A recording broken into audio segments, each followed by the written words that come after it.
Now, when you look at the distinction between the pelvis of a female versus the pelvis of a male, there is a sharp contrast due to the function of the pelvis.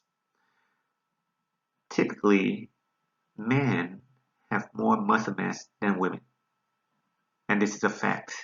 And the reason behind it is because men produce more testosterone, and testosterone increases the muscle mass and bone density, or promote more muscle mass and bone density. And for that reason, the muscle mass is greater in male as opposed to female, and also the bone density is greater in male versus female. So in general, the bone thickness and bone density is a lot greater in male versus female. So which means the pelvis of a male is a lot heavier and thicker than the pelvis of a female. Now, as I mentioned before, the pelvic cavity has two openings, one going in called pelvic inlet, one going out called pelvic outlet. The shape of the pelvic inlet, so let's begin with this image right here. The shape of the pelvic inlet for the female is more oval shape, and the shape of a pelvic inlet for the male is more heart shape. So you can see this is the heart shape, and this is more oval shape. The false pelvis, which is above the pelvic brim, so the false pelvis of a female is somewhat shallow compared to the false pelvis of a male, which is relatively deeper than the female. The true pelvis is below the pelvic brim.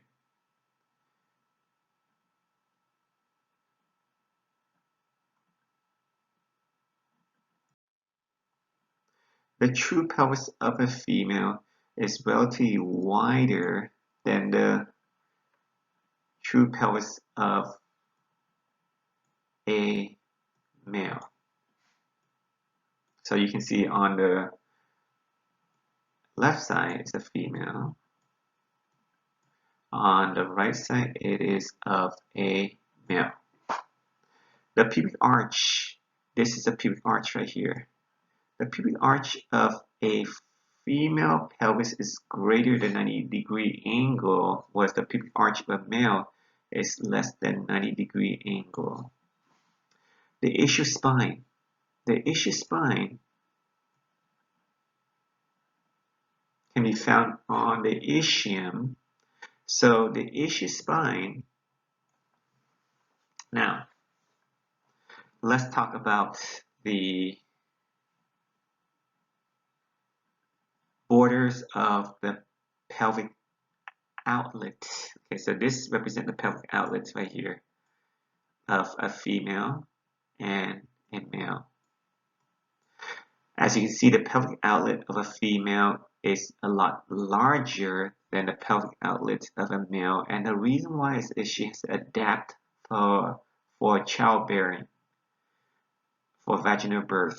Now, not all females have wide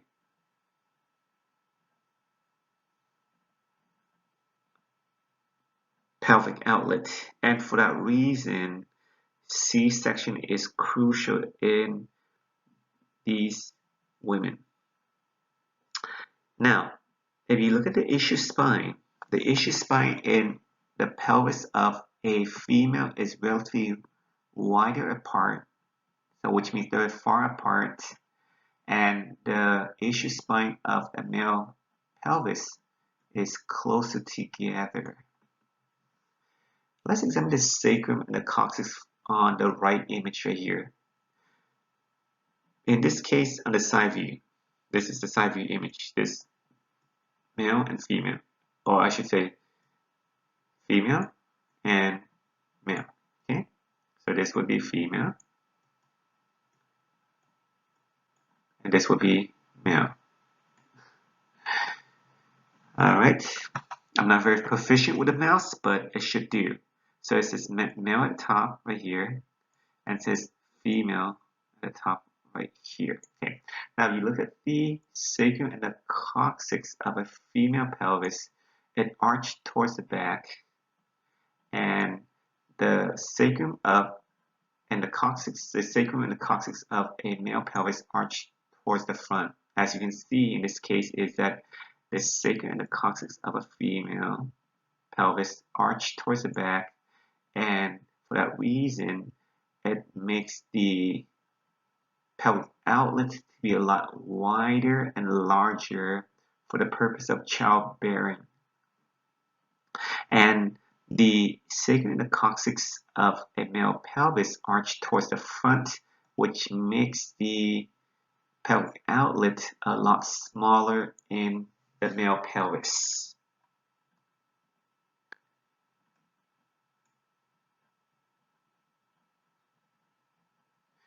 And so once again, it is the true pelvis of a female is a lot larger than the true pelvis of a male, and it makes more. And the reason why is there's more space to house organs, such as the uterus, such as the ovary, and so on. Um, and once again, the ischium or the ischial spine and the sacrum coccyx.